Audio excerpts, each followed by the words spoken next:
G'day traders, Mindset Reset. It's day 2 on the front side of an FOMC non-farm payrolls week, and we're at the end of July. Thursday will be the first day in a new trading month. Now, part of the idea behind Mindset Reset is to help traders stay focused, to simplify, to continue to peel the onion back and refine, and focus on the easiest, highest probability 90-10 money-making parabolic best trade setups. Now, traders are watching these from all over the world, and so obviously we have traders that trade Asia, we have traders that trade London, we have traders that trade the US session, we have traders that sometimes are able to trade both. I have the option sometimes to trade Asia. I look for a larger 3-day template over the course of the week for an Asian cross pair. We saw some excellent breakouts on day 2 on yen cross pairs. This is a Bank of Japan week, and often we can see some extra volatility with BOJ intervention. So sometimes on those weeks I'll approach that cautiously. I don't want to get caught into a market that could potentially have at any point a BOJ intervention. I often will look for that towards the backside of the week. Again, coming back to talking about the importance of Mindset Reset, is that the idea is one of the biggest problems traders have is they do a lot of things right. As I can tell you, and Steven will tell you, and several other traders here, Trader K, Niche, Marvelous, there's lots of traders that trading can be really simple, but it's all the other things in between that can sabotage the good results. So traders try to trade all the time, they trade multiple different systems, they system jump, they over leverage at the wrong times, they under leverage at the wrong times, they get caught into choppy markets and then try to get out of those situations by over leveraging, try to get back to the high water mark. They'll hold on to a loser, they won't take a loss, and they won't hold on to a winner, they'll get out too fast. So there's a lot of self-sabotaging behaviors that actually undo the good work that several traders, or most traders, can actually do, because most traders know how to execute an easy winning trade setup when they have it on the right day, but they try to trade those models every single day on the same instrument and then get caught into market conditions that are designed to trap us in both directions, not move anywhere, keep us in a market overnight or over a weekend without, unless we want to get out with a loss. Then they gap it on Monday, or they'll move it around, they'll take you into major red news, they'll consolidate it so both longs and shorts are trapped, and then they spike both sides, or they widen the spreads. You think you got a 25 pip stop and you get filled 50 to 75 pips if it's the wrong instrument on the wrong major red news. So the point number 1 today with Mindset Reset is the whole idea is to be grounding yourself back to understanding that trading is about stripping away all the things that don't work and that also put you into situations or market conditions that can put you into a state that you can go into tilts. You can do damage, you can lose all, the Hour of Dog and Wolf, as that book is called, you can lose all self-awareness and self-control, and you become impulsive, irrational, emotional, you do all kinds of crazy things, and on the odd time you'll get rewarded for bad behavior. And being rewarded for bad behavior will reinforce getting away with that. Now, I can speak from experience many times. So when we talk about best playbook trade setups, now I talked a bit about this yesterday, and I'm going to express my own opinions about my own behavior, my own decision making, and not a reflection on anybody else's choices on what they choose to trade, how they trade. As I've always said, if you're making money doing it, then keep doing it. So one of the things that I strip back and I'm always looking at is where can I put the most size into the market where I've got virtually, as little chance of losing, or I can scale into a trade. And I watch, the same templates unfold every single week, Monday, Wednesday, Friday, and same thing has happened. Traders get caught in the front side, they get chopped up, they get caught into market conditions that are designed, specifically engineered to get you into the markets and try to shake you out of a winning trade. They try to tease you into a losing trade to get smacked and smacked around, and this is all on the front side.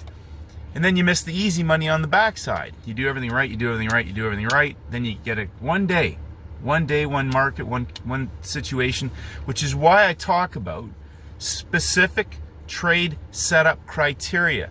I don't care about, trying to catch a high or catch a low or catch a move on day 2 or anything else. If it doesn't match those playbook setups that you have on your wall, that it's really easy to make a lot of money, then if it doesn't look like that, as Stephen and I joked, it's next chart, next chart, next chart.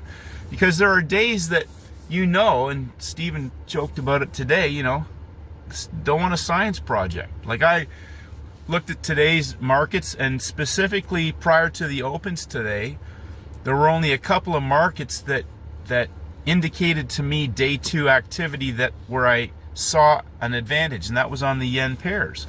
The indexes were all closed inside. Yesterday we had 2 markets on a day 3 that closed in breakout at the beginning of a new week. My choice on the front side is not to trade from the inside on a day 2. Not to trade on the inside on a day 2 unless a market has closed in breakout, or it breaks out and takes out a range, as we saw in the yen pairs. My choice, that's what I look for. Because those are opportunities that when they coil, they offer easy money. Now, we had 10 a.m. major red news, which is another sort of little red flag that can delay things. So if we have a normal 1 hour, 2 hour, third hour trade, and the news is in the third hour, well, now we can look at something where they might begin a move, but you can't get in because you got major red news, or you get in, you got to get out, or if you hold on. Now again, I'll say this in all honesty, on the front side of a week, if you're getting into the markets prior to major red news, it's only a matter of time before you get a serious lesson taught to you if you're going to put size into the market at any point. Now, I'm not interested in playing roulette with the market. Everything that I have done, everything that I continue to do is designed to be taken after the news. Now, on the back side of the week, we can often see major red news acting as a catalyst to complete a move. So institutions load up prior to major red news.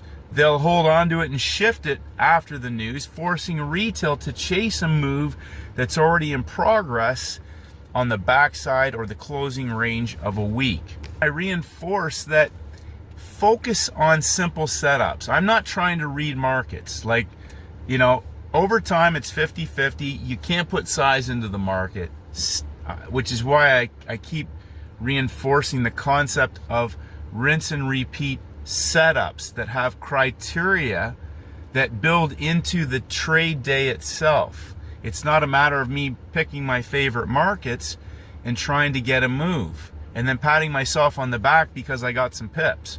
Because that, in 99% of the cases over time, is not consistently reproducible. But if I have specific criteria that day 1, day 2, day 3, whether that's a 3-day setup, whether that's Monday, Tuesday, Wednesday, Thursday, Friday, Tuesday, Wednesday, Thursday, when I have that specific criteria met and I have an opportunity where it's going to defy logic based on the reproducibility of that model over time, again and again and again, and as price is confirming and how it's behaving, I'm going to continue to add into that opportunity. Now, on the front side, we can have that. We had that yesterday. A couple markets, high of the week, high of the day, high of the session, beginning of a new week, on a third day that closed in breakout, broke out again, double breakout. So if I'm inside, I better have a coiled market for an explosive move, a 3-day setup. Just that's my criteria. So the willingness to sit on your hands is a real struggle for a lot of traders, and it is a battle. I joked today. I looked and told Stephen I got to get out of the house and go do some shopping, spend some money on something useful, so that I don't end up trying to figure out what some of the markets might be doing. I wasn't interested in trading day 2. We have FOMC tomorrow. kind of looking at this week already as I'm either going to get a Thursday, Friday template opportunity, or I'm just going to have to look for a 3-session setup, possibly after non-farm payrolls, whatever that may be. We may get something on a day 2 after FOMC, a momentum opportunity. It depends on how that plays out. There's been lots of clean moves for traders in different sessions. We saw the yen pairs break out on pound yen, euro yen on Friday, Monday, Tuesday patterns, the day 0 opportunities. Thursday peak formation low, Friday peak formation high, coiled market on a Monday, and a move off closing price on Tuesday, right in the London window. So if you want to sustain yourself over time, the simpler you make things, the more rinse and repeat you make the same setups, hunting out the same setups. It reduces your stress, it reduces the guesswork. And again, I don't, my response to myself always is movement, no matter what. Movement of a market does not necessitate that I have to have been involved in that at all. There has to be criteria for me that I understand that it's simple, rinse and repeat, day 2. Day 2 typically expands the range. There are 2 types of opportunities that I will look for: trend trades and reversal trades. And as I said, the number 1 reversal criteria that I look for today, the only one that was met for a day 2 reversal opportunity, was on the yen cross pairs, yen and yen cross pairs. That's for me. There are other markets that obviously gave day 2 trades. NASDAQ punched into Friday's high of day again and engulfed in the New York Open. Again, traders deciding after major red news if they want to participate in a market that's already collapsing down. Breakout traders after major red news, pump and continuation coil, which is our longer time frame reversal, Friday, Monday, Tuesday. Dow Jones coiled at closing price, exploded at the New York Open, and then at this stage has continued to consolidate between closing price and the high of the day.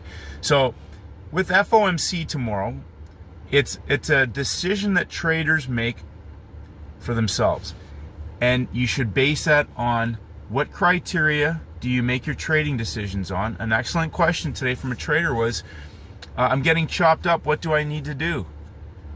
I say the same things. If you're getting chopped up on the inside, my question is what setup are you trading? What setup are you hunting on day 2 where you're trading on the inside? So if it's not a specific setup that you have traded successfully and consistently, that you rinse and repeat, you should not be trading at all. Save your mental capital, save your financial capital, step back and start to understand what templates give you the easiest setups on a day 2. If you don't get that, take these, learn to sit on them, and wait for when you see that setup produce itself on any instrument. Otherwise, you're going to engage in behavior that, again, is stressful, chops you up, leads you to second guessing trading. Meanwhile, you're taking 50-50 trades. 50-50 trades, I don't care if they give you pips. I don't care. For myself, if I'm trying to take 50-50 trades, that means I've fallen off the wagon and I'm not following my business trading plan, which is built on specific trading setups where it's almost impossible for me to lose when those criteria present and price behaves into the timing window the way that it's supposed to, and then I manage myself properly and execute that trade as flawlessly as possible. And when that's done, locking in the money and walking away. One and done. One and done, that rule, Stephen talks about this, the one and done rule alone will probably save most traders 50% of damage when they go back, they keep trading all day, taking trades because markets are moving. And that's my perception of things. If you want to do damage, keep trading, because eventually you'll get caught on the wrong day in the wrong market and you won't know what to do or how to get out, and you'll engage in behavior that will be self-sabotaging. Just my 2 cents. But heading into FOMC, the great thing is I know it's attractive for traders. They want to trade that. There are certain there are certain setups that can be built around the FOMC. But you need to bulletproof yourself from being tricked into getting into a market that can potentially destroy your trading account. So in closing, I will say this today. I know there's some traders that messaged me, they did not have a good day today. There are other traders that took some very simple day 2 range expansion opportunities. Tomorrow is FOMC. If you do not see something very simple that meets your simple, easy money-making trade setup criteria, I suggest to you to have the discipline and the self-awareness to sit on your hands and wait for what may be an easy day 2 or day 3 trade on the backside. We have 8:30 non-farm payrolls Friday, nothing after that. We could see some very simple, easy trades play out on the backside of this week on any instrument. There may only be 1 or 2. And if there's none, so what? Rather be out than and have nothing, have done nothing, than in a market and do damage that can potentially destroy your account or do damage heading into the weekend. And as Steven jokes on Friday mornings, don't ruin your weekend. Because next week we could see simple textbook playbook opportunities 3 or 4 times, maybe even an all-in opportunity where we can be targeting 10 times our risk. 10 times our risk, and it happens. And it happens a couple times, maybe 3 times in a month. And you realize if you'd only sat on your hands and waited for the easy money to set up, you wouldn't get caught into making science projects out of markets that are designed to get us in and trap us in both directions, or shake us out, or fool us from staying in a winning trade, or get us out of a winner too early, or get us holding on to a loser too long, whatever those things are, but they end up doing damage. What is your easiest, best money-making playbook trading setup? Maybe you've got a couple. If it doesn't show up, sit on your hands and wait. FOMC tomorrow. I think we got a couple other ones at 8:30. Can't remember. I'll have to check, but I know we got some major news Thursday as well. And then unemployment numbers, oil inventories on Wednesday, non-farm payrolls Friday. Keep it simple. And as Paul Tudor Jones says, make your trading as simple, stress-free, and as I say, as profitable as possible. Don't care what the Furus say. If you do the same setup that makes you money 99 times out of 100, why not just hunt out that one? And if you've got another one, maybe those 2 are going to show up this week. One's already shown up this week. Keep it simple. If you don't see it, pretend that you don't even understand anything except those money-making playbook best trading setups. Had a great workout today. It's been a good day. Congratulations to the traders who nailed the day 2 opportunities.